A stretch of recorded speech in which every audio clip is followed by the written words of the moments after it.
Porteira aberta, seja bem-vinda, bem-vindo a mais um ImaCast, uma parceria do podcast do Patrone com o Instituto Mato Grossense do Algodão, com o foco em disseminar conhecimento, informação essa que parte justamente do trabalho realizado no IMA aqui em Mato Grosso, com vários pesquisadores que tem o foco justamente em contribuir cada vez mais para a nossa cotonicultura. Hoje o nosso assunto tem como foco as biotecnologias BTs, justamente para o cultivo do algodoeiro, né, com foco no controle de pragas. Quem está aqui comigo é o entomologista e também pesquisador do IMA Mato Grosso, Jacob Neto, aliás, está mais uma vez participando conosco, ajudando a divulgar, né, a difundir esse conhecimento todo que vocês geram. Seja bem-vindo, como é que você está? Tudo bem? Olá, Patrone, olá a todos. Mais uma vez, uma grande satisfação estar aqui trazendo informação para essa dileta audiência e estar encurtando caminhos aí, trazendo conhecimento para ajudar o manejo de pragas dentro do cultivo do algodão. Maravilha. Jacob, vamos começar aqui. Eu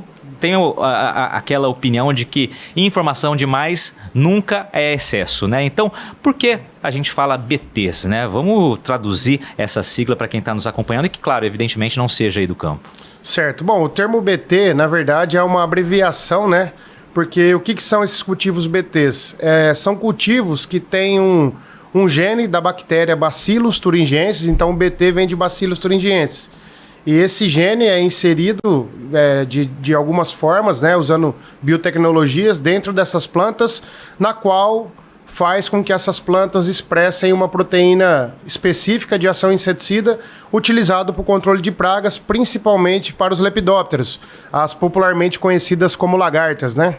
Maravilha, já explicado aí, a gente está agora nesse ano de 2025, né, é um momento marcante se a gente analisar o retrospecto justamente da utilização dessas tecnologias aqui na nossa agricultura brasileira, né, porque foi exatamente há 20 anos que foi liberado o primeiro uso comercial de uma tecnologia BT na nossa agricultura, justamente na cultura do algodão, né? Exato, patrão. Em 2005, né, a CTN-Bio, que é o Comitê Brasileiro de Biossegurança, trouxe a liberação comercial da primeira cultura BT para o controle de lepidópteros no Brasil. E se tratou justamente da cultura do algodão, a primeira cultivar com a primeira biotecnologia, né, chamada Bollgard 1, né, veio lá em 2005 trazendo novas soluções, digamos assim, para os agricultores, né, visando o controle do complexo de lagartas para essa cultura. Dentre os cultivos que a gente está acostumado a trabalhar, o algodão é talvez a cultura mais rica em entomofauna. Então a gente, na época, tinha várias espécies de lagartas que acometiam a cultura e a inserção desse gene nessas plantas, né, inicialmente expressando uma única proteína inseticida, que era o CRI1AC, trouxe aí pro agricultor uma nova opção, uma nova ferramenta para o manejo de pragas. Nesses 20 anos, claro que a evolução ela foi constante, né? Narra um pouquinho de como a gente foi evoluindo. Inicialmente veio a cultivar com a tecnologia Bollgard 1, com a expressão de uma proteína inseticida. Ela trouxe um conforto, digamos assim, para o cotonicultor, né, e para as equipes, porque na época a gente tinha problema basicamente com 2 ou 3 espécies de lagartas de maneira mais frequente. Era a Alabama argilácea, que era o curuqueiro do algodoeiro, e a lagarta rosada, Pectinófora gossypiella. Eram considerados até então os 2 principais lepidópteros na cultura. Uma terceira espécie em questão, que era a lagarta falsa medideira, Chrysodeix includens, vinha crescendo como praga no Brasil, né, devido ao controle de doenças que veio para o cultivo da soja. Essa lagarta começou a sobrar mais e, eventualmente, o algodão, como ele entra nesse encaixe muito próximo entre cultura de algodão e soja, ela vinha cometendo o algodoeiro. Então, na época, né, trouxe essa liberação e o foco justamente era o controle dessas pragas. E essa biotecnologia, para as 3 espécies, para 2 espécies, para Alabama argilácea e para Pectinófora gossypiella, ainda exercem um alto potencial de controle. Então, você imagina na época, o agricultor que plantava algodão, fazia, 3, 4, 5 aplicações para o controle de lagarta, começou a plantar cultivares com essa biotecnologia e trouxe um conforto, né, digamos assim, reduzindo o custo de produção, porque a gente eliminava o custo operacional também, que implicava em cada aplicação, e eventualmente trazendo aí uma nova ferramenta para o manejo de resistência, na qual a gente deixou de usar pressionar o uso de diversos lagarticidas. Hoje a gente tem quantas biotecnologias para a cultura do algodão? No algodão focadas em controle de pragas? Certo. No algodão, se eu não me engano, são 7 biotecnologias, né? Contando com essa, que tem apenas uma proteína. Aí veio as biotecnologias de segunda geração, que são as biotecnologias Bollgard 2, Wide Strike e Twin Link. Elas com um conjunto de proteínas, né? Com a expressão de 2 proteínas inseticidas. E para que veio essa construção? Justamente para aumentar o espectro de controle. Pegando um histórico de ocorrência, uma das espécies que eu mencionei, Chrysodeix includens, ela começou-se uma seleção de população resistente e ela começou a cometer novamente a cultura do algodão. E aí começou a crescer os problemas com o complexo Spodoptera, com Helicoverpa, outras lagartas que até então não estava previsto o controle para essa primeira biotecnologia. Então houve a necessidade, né, e também pensando em manejo de resistência, usar essa piramidação, essas 2 proteínas exercerem um efeito de controle para essa espécie.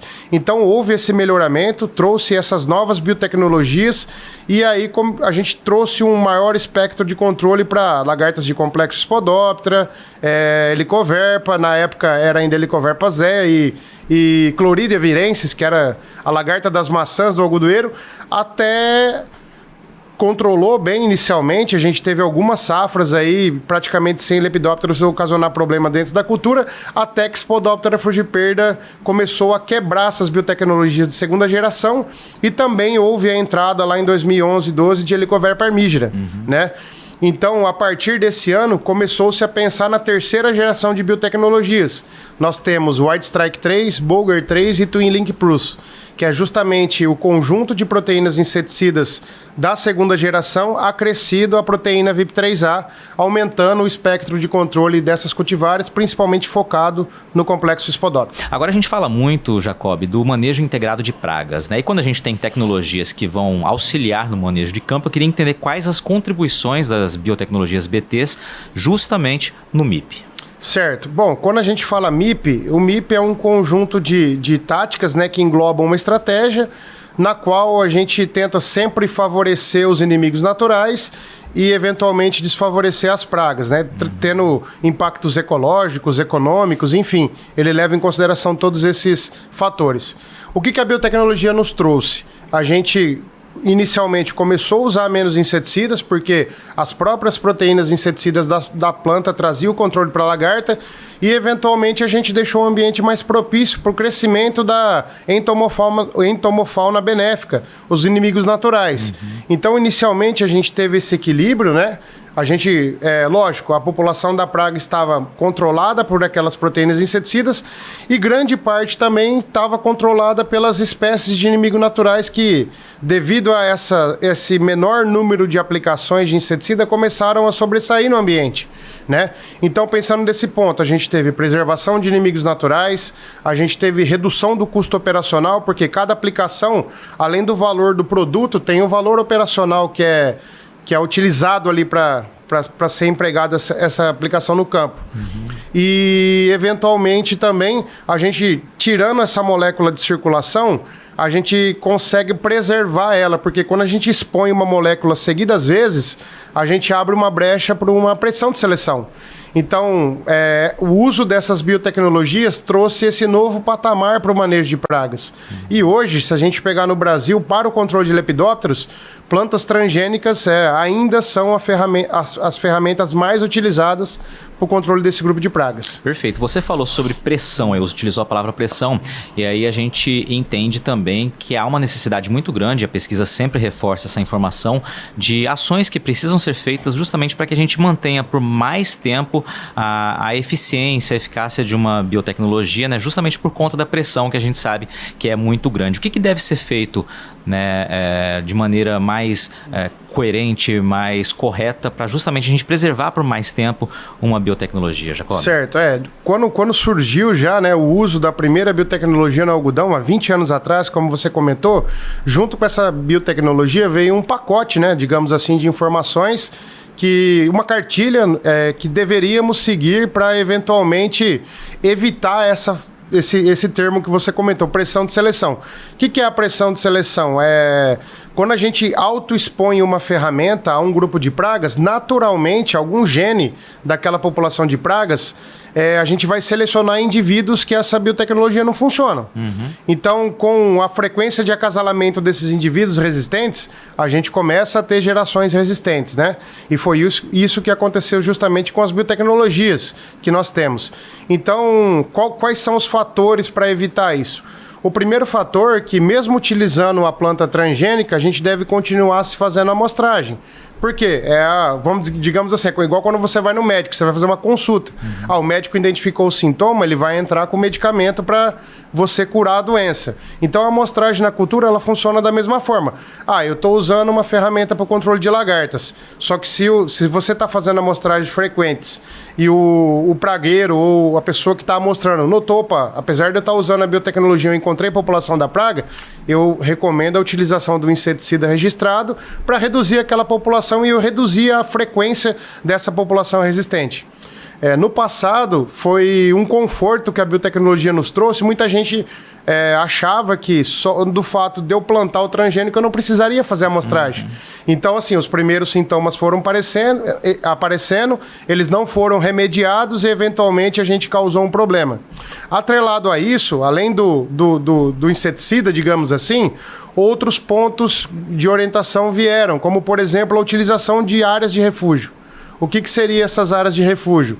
Era a gente cultivar parte da área, né? O recomendado para a cultura do algodão até hoje é de 20%, com uma cultivar de algodão com um ciclo fenológico semelhante a essa transgênica.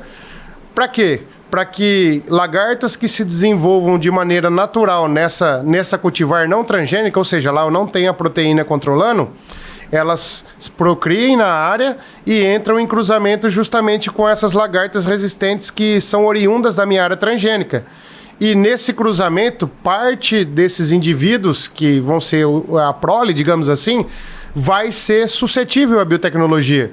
Então, a não utilização da área de refúgio, junto com a não utilização da amostragem, foi um dos 2 pontos principais na qual a gente teve a aceleração da pressão de seleção e, eventualmente, trazendo problemas aí, quebrando a eficiência dessas biotecnologias. Pois é, e essa recomendação, né, olhando para o passado, a gente olhando para o presente, ela está sendo feita da maneira mais adequada ou vale aquele puxãozinho de orelha que esse alerta sempre precisa ser refeito? Certo. Olha, Patrone, a gente tem dados, né? A gente levanta dados aí dentro do Mato Grosso, o IMA, a AMPA, realiza esse levantamento de dados e a gente vê que a adoção de área de refúgio ela está abaixo do recomendado. O produtor semeia ainda algodão sem a expressão de proteína inseticida, mas a disposição dessas áreas de refúgio e esse percentual da área está abaixo do exigido, digamos assim. Então, assim, e a nossa cultura é muito dinâmica. Lembrando que essa área de refúgio ela deve ser feita não só para o algodão, deve ser feita para o milho, para a soja, enfim, para outras culturas que nós temos cultivos transgênicos e, eventualmente, a gente nota de maneira geral que está abaixo do ideal.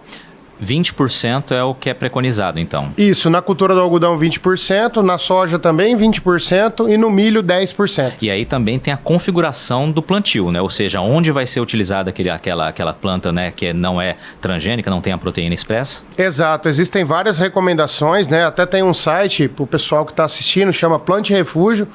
Para quem tiver curiosidade, é só acessar esse site. Lá tem todos os modelos, a gente tem as faixas, né? Se eu não me engano, cada 800 metros de cultura transgênica tem que ter uma faixa de cultura não transgênica. Aí tem disposição lateral, ao redor, enfim, tem várias disposições no qual dá para as equipes aí utilizar como padrão para ser utilizado nas áreas. Exatamente, maravilha. Então, boa dica, inclusive, o site para que todo mundo acompanhe, né, e saiba qual a melhor recomendação para a situação de cada propriedade. Agora, Jacob, olhando um pouquinho para frente, né, quais são os grandes desafios ou os principais desafios para a construção, né, elaboração, o desenvolvimento de novas plantas, novas cultivares BTs? Certo, vamos pegar o manejo de lagartas, o qual a gente está comentando aqui. Que nem eu disse, a gente veio com cultivares com a expressão de uma proteína inseticida, depois com 2, depois com 3. Lembrando que isso a gente está falando só do algodão. Hoje nós temos híbridos de milho, né, que tem expressão de 4, 5 proteínas inseticidas. Tá? Qual que é o gargalo do negócio? A gente vem perdendo a eficiência dessas proteínas devido a essa pressão de seleção. E dentro do banco, digamos assim, dentro do que a gente não utilizou ainda, não existe mais muita coisa que funcione, principalmente para Spodoptera frugiperda, que hoje é o nosso principal problema. Então, assim, do mesmo jeito que a gente está falando de 20 anos, que ao longo desses 20 anos a gente veio perdendo eficiência dessa biotecnologia, nós não temos, por exemplo, proteínas suficientes para nos sustentar por mais 20 anos. Lógico, as equipes estão prospectando, há todo um trabalho de pesquisa envolvido, tentando trazer novos genes, né, para fazer a inserção nessa planta. No entanto, pelo que eu sei, não existem muitas opções. Então, digamos assim, se a gente não preservar o que nós temos e o que está para vir aí no futuro próximo, a gente vai perder uma ferramenta de controle. E, eventualmente, isso vai trazer um impacto muito grande para o custo de produção, que já não é baixo, né? A gente enfrenta aí um mercado cada vez mais caro, né? Com alta do dólar, com venda de commodities, digamos assim. Então, seria mais um impacto de custo e, eventualmente, vai encarecer aí a produção de fibras e alimentos. Pois é, em termos aproximados, em termos médios, qual o tempo de vida útil de uma biotecnologia? Olha, no Brasil, se a gente pegar aí a grosso modo, levando em consideração milho, soja e algodão, sempre quando a gente atinge uma área plantada de 60% a 70% com a expressão daquele gene de interesse, há a quebra da biotecnologia. Então, vamos colocar em tempo, uma biotecnologia no Brasil dura em média de 3 a 4 anos, isso é muito pouco. Tá? Lógico, algumas duram mais, outras duram menos, mas usando uma média aí seriam 3 a 4 anos para a gente quebrar a eficiência, ou seja, para a gente fazer essa seleção de população resistente. E aqui nós temos o principal lepidóptero praga do mundo, que é a Spodoptera frugiperda. É uma praga originária das Américas, hoje ela está espalhada por todo o mundo, né? Se encontra na África, na Ásia, Oceania. Então, assim, até então ela é o nosso principal vilão. Vamos ver nesses outros países que também usam a biotecnologia como que essa espécie irá se comportar lá. Mas aqui ela tem uma vantagem, porque ela está no território nativo dela. Então ela conhece muito bem nosso território. Então isso é um ponto que é ruim para nós. Nossa, é muito rápido, né? 3, 4 anos aí de média, né? Claro, você disse, cada tecnologia, cada biotecnologia tem um tempo aí, por conta da pressão, inclusive. Agora, a ideia geral é que ela dure por mais tempo, né? Ela possa ter essa eficácia, essa eficiência por mais tempo. Aí fica esse alerta, porque justamente vai demorar muito para que a gente tenha outras desenvolvidas. E, né? patrão, nesse tempo curto, que eu disse de 3 a 4 anos, eu estou olhando o sistema do Brasil. Porque o que acontece? A gente sabe que parte do nosso algodão e parte do nosso milho, principalmente, é plantado em segunda safra. Ele vem após o cultivo de soja. Então, essas mesmas proteínas inseticidas que nós temos no algodão, elas estão presentes na soja e também estão presentes no milho. Então, a gente torna essa pressão de seleção mais excessiva, digamos assim. Aquela proteína está presente durante o ano inteiro. E a gente tem algumas falhas, por exemplo, com o controle de plantas voluntárias, e essas plantas voluntárias oriundas dessas biotecnologias também têm a proteína.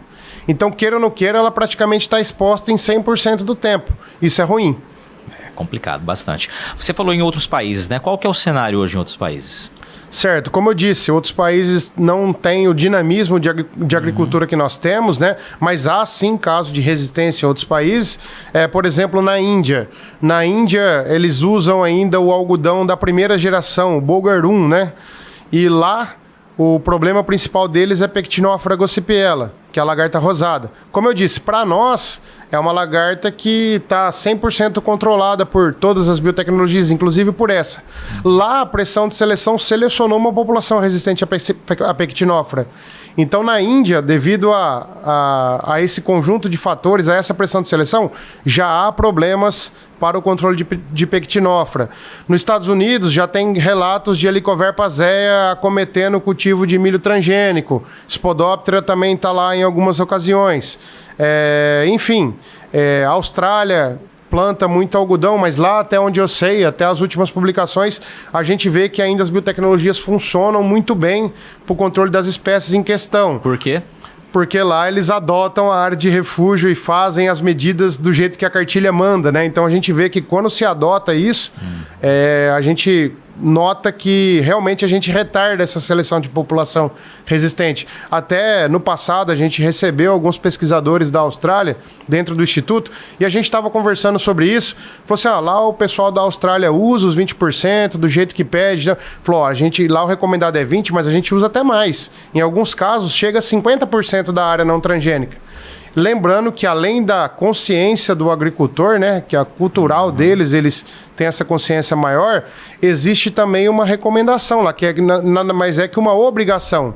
Por exemplo, se o produtor australiano não adota o mínimo de 20% e não faz algumas outras medidas adicionais, como amostragem, destruição de restos culturais, enfim, ele não tem acesso à compra da semente na próxima safra. Então é como se fosse uma obrigação, ele tem que seguir aquela cartilha para ele ter o direito de comprar essa semente transgênica na safra seguinte. Então, assim, são medidas que cada local adota, visando estender a vida útil das biotecnologias. Existem bons exemplos no mundo, né, que funciona ainda, mas como eu disse, agora esse Spodoptera está chegando por lá. Chegou o ano passado, vamos ver como que vai se comportar, se o cenário vai ser muito parecido com o que eles vivenciam para a Helicoverpa, lembrando que lá o principal problema deles até então era a Helicoverpa armígera, né? Agora vamos ver como se desenha o futuro próximo. Maravilha. Ô Jacob, estamos partindo para a reta final aqui. Vamos lá. Caso a biotecnologia não funcione, né, não seja tão eficiente, mas por conta, inclusive, dessa pressão de seleção, ela ainda pode proporcionar alguns benefícios para a lavoura? Sim, a gente tem feito uma série de trabalhos dentro do IMA, né, para tentar trazer essa visão para o agricultor.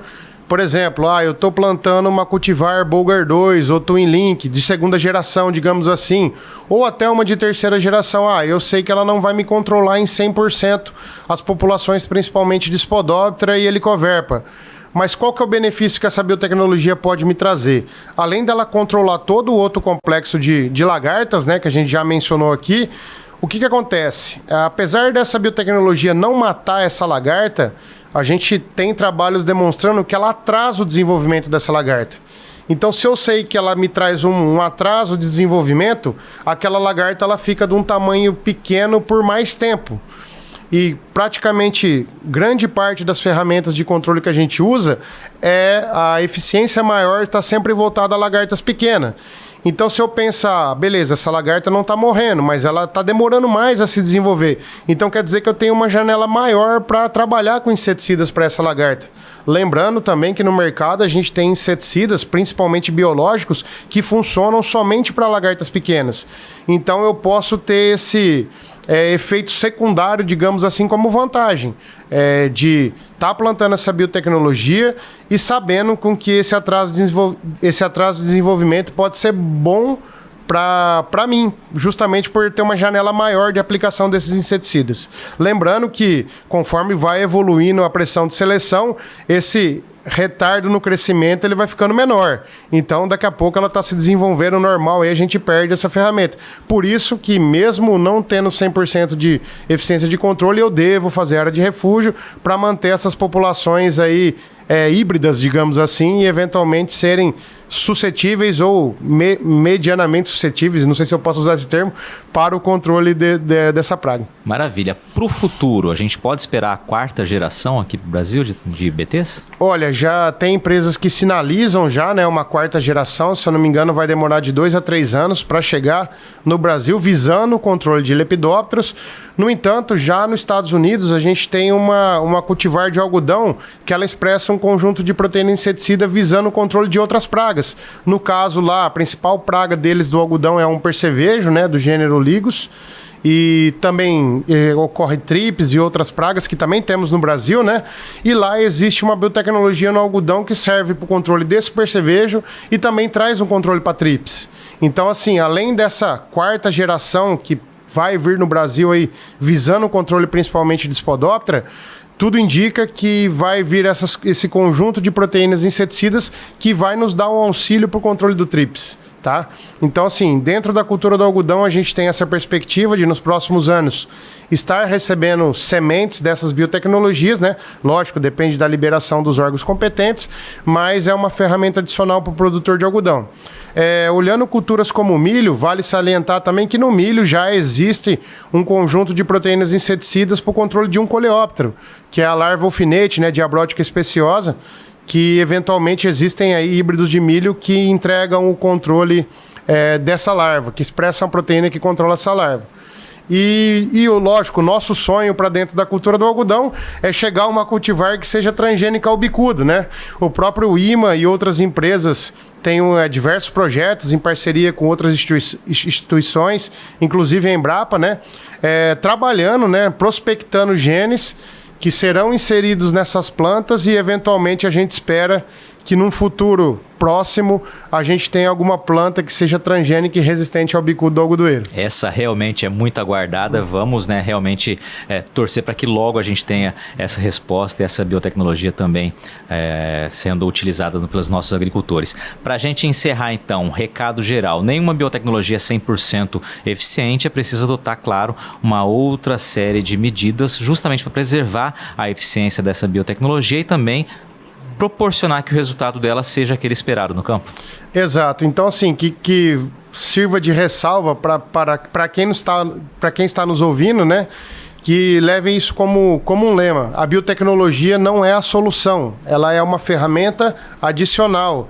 Ela vai nos trazer aí um conforto, um novo ponto para o manejo de pragas, né? Mas que sirva de lição tudo isso que a gente vivenciou nesses últimos 20 anos. Quando chegar uma planta de bicudo no mercado, não é que eu não vou precisar fazer mais amostragem, que eu não vou ter nenhuma aplicação de inseticida para o controle de bicudo. Pelo contrário, aí eu acho que a gente vai ter que ter um pente fino, amostragens frequentes, justamente para frear essa pressão de seleção e preservar a vida útil dessa planta ou dessa biotecnologia por 20, 30, 40 anos. Quem sabe daqui 20 anos eu estou aqui presente novamente, né, Patrone? E a gente esteja comentando num cenário diferente, num cenário que a gente adotou novas biotecnologias, que o produtor criou uma consciência e, eventualmente, que elas continuam funcionando da maneira que deve no campo, para trazer aí um custo mais compatível, uma produção de alimento mais limpa, enfim, sucesso para todo mundo, né? Maravilha, que assim seja, né, Jacob, que a evolução aconteça de fato, não só no campo da pesquisa, do desenvolvimento, mas essa conscientização que a gente sabe que ano a ano isso vai acontecendo, né, e que lá na frente a gente realmente aprenda com os equívocos do passado, né, da adoção e de onde ficaram as falhas acontecendo, para que a gente possa preservar por muito mais tempo as tecnologias que virão. Exatamente, esse é o nosso trabalho de pesquisa. A gente está aí ano a ano no campo, realizando uma série de trabalhos, trazendo informação, e você, como um comunicador, tem um papel importante nessa cadeia, que é justamente a gente gera pesquisa e vocês nos ajudam a divulgar, e eventualmente é uma cadeia que se sustenta para a gente continuar aí nesse agro fantástico que move esse país. Maravilha, Jacob, que assim seja. Muitíssimo obrigado mais uma vez por estar dividindo conhecimento e informação aqui com a gente, e obrigado a você que nos acompanhou em mais esse episódio do ImaCast, parceria do podcast do Patrone com o Instituto Mato Grossense do Algodão, sempre divulgando, disseminando conhecimento e informação de qualidade para que a nossa agricultura, nossa cotonicultura tenham sempre, claro, muito sucesso pela frente. Agora é a sua vez também de nos ajudar nisso, tá? Compartilhe esse link desse episódio para todo mundo que queira saber mais sobre esse tema e que ajude também a espalhar ainda mais esta informação. Sucesso da porteira para dentro, força e fé da porteira para fora, e vamos que vamos, até o nosso próximo episódio.